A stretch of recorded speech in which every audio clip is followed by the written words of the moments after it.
Y ahora, un brillante momento de la animación. ¿Cuál es el reto más grande que un héroe debe enfrentar?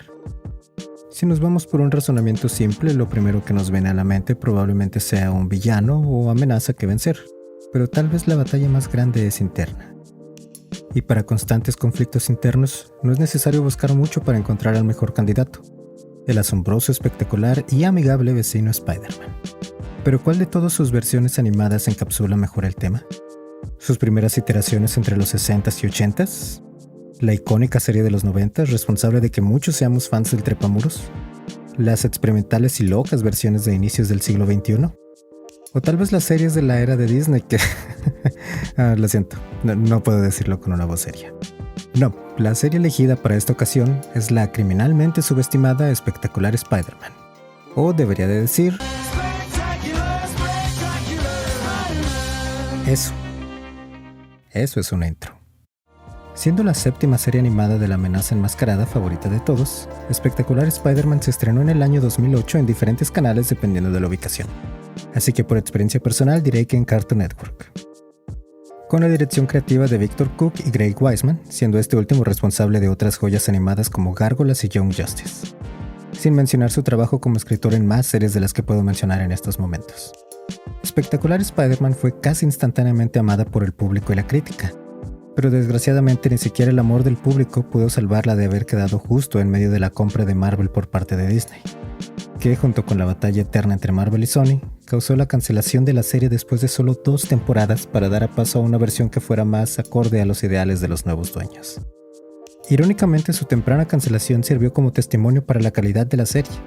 Aún con pocos capítulos, la gente siempre la considera en la discusión de las mejores series de Spider-Man, disputándose el lugar con la antes mencionada serie de los 90s. El éxito de la serie puede atribuirse a varios factores. La rápida y fluida animación que representa los acrobáticos movimientos de Peter a la perfección, el diseño y rediseño de múltiples personajes que los hacen sentirse frescos, pero probablemente su mayor triunfo fue la mezcla de elementos de todas las diferentes eras de los cómics, combinando los números originales de Stan Lee, Steve Ditko y John Romita Sr. con la versión Ultimate de Brian Michael Bendis. Y unos toques de las películas de Sam Raimi y algunas historias de aquí y allá tomadas de la larga galería de cómics de la Casa de las Ideas. La serie narra las aventuras de Peter Parker, estudiante de preparatoria, que después de ser mordido por una araña radioactiva obtiene asombrosos poderes que después de la trágica muerte de su tío Ben decide usar para proteger a la gente de Nueva York, mientras intenta vender fotos para el diario El Clarín y ocultar su identidad de su tía May y sus amigos, el totalmente cuerdo Harry Osborn y la totalmente viva Gwen Stacy, siendo las historias de los cómics originales el plano principal para la serie. Y en las adaptaciones de estos cómics originales se encuentra nuestro brillante momento de la animación, en el episodio Fuerza Pura o Sheer Strength. El episodio, igual que en los cómics, es el final del arco del Master Planner y su plan maestro para tomar control de Nueva York y el mundo. Como siempre, el único que puede detenerlo es nuestro amigable vecino. Pero a estas alturas el Master Planner ya había reclutado a varios villanos, incluyendo al Buitre, Electro y Tinkerer. Para la sorpresa de, siendo honestos, nadie, el Master Planner resulta ser solo un alias del Dr. Otto Octavius, revelando su plan para controlar todas las computadoras del mundo de la misma forma que lo hace con sus tentáculos mecánicos. Y la pieza faltante para completar su obra maestra es un Goober que tiene que descargar de instalaciones gubernamentales. Para esto el buen doctor usa al capitán George Stacy extorsionándolo al secuestrar a su hija Gwen. A estas alturas de la serie, Peter se encontraba en una especie de triángulo amoroso con Gwen y Liz Allen. Y supongo que también Mary Jane, que estaba presente en la escena. Y si la contamos a ella, deberíamos de contar también a Black Cat. Empiezo a creer que la idea de que cualquiera puede ser Spider-Man no es tan cierta, pero desvarío.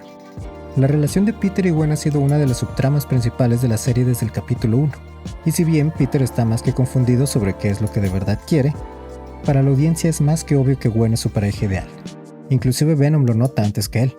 We know who you love the most. Y cuando Venom sabe más de tu vida amorosa que tú, bueno, probablemente significa que no eres muy bueno en ese campo. Paréntesis, esto solo aplica a esta versión de Gwen. En todas las demás versiones Mary Jane es la respuesta correcta. Aunque eso no va muy bien que digamos. Disculpen, tomaré unos segundos para lamentarme. Mientras, recuerden suscribirse y díganme cuál es su novia favorita de Peter. Malditos cómics. ¿Por qué Paul está en todo esto? Te odio, Nick Lowe. Ok, suficiente. Cuando Peter se entera de que Gwen fue secuestrada, entra en un modo más violento y agresivo. Captura a Tinkerer y después de una interrogación que haría orgulloso a Batman, Spidey localiza la guarida submarina del Master Planner.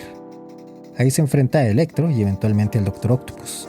Usando su clásico ingenio y habilidad para ser molesto, Spider-Man logra destruir el servidor por medio del cual Otto controla las máquinas de la ciudad. Derrotado, Octopus comienza el proceso de autodestrucción de la base y huye dejando a Spider-Man y Gwen a su muerte. La base comienza a derrumbarse mientras se inunda y uno de los escombros cae sobre Peter, atrapándolo justo enfrente de Gwen. Con todo a su alrededor derrumbándose y después de haberse enfrentado a 3 supervillanos en un día, Spidey se resigna a su final, de cierta forma orgulloso de haber logrado detener los planes del Dr. Octopus. Pero al ver a Gwen aún inconsciente, tan cerca de él y aún así fuera de su alcance, Peter busca en su interior la fuerza para salir, pensando en todas las personas que dependen de él. Y aquí es donde comienza la adaptación de uno, si no es que el cómic más famoso del héroe más famoso de Marvel, Amazing Spider-Man número 33. Una historia tan famosa que tanto películas como series y los mismos cómics hacen referencia a ella constantemente o incluso intentan replicarla. Con algunas pequeñas diferencias, la historia es prácticamente la misma que la de este episodio. Spider-Man está derrotado bajo los escombros hasta que recuerda a sus seres queridos y las personas que dependen de él, y comienza poco a poco a levantar los escombros.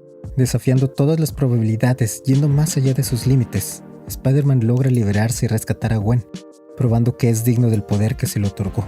Con esta demostración de fuerza pura, aguantando un terrible sufrimiento después de realizar una tarea virtualmente imposible, del dolor, de la agonía viene el triunfo, el surgimiento de un verdadero héroe. Un brillante momento de la animación. Recuerda, espectador, un gran poder conlleva una gran responsabilidad. Y en este caso, por poder me refiero al video y por responsabilidad me refiero a ti suscribiéndote al canal. Bien hecho, tu tío Ben estaría orgulloso.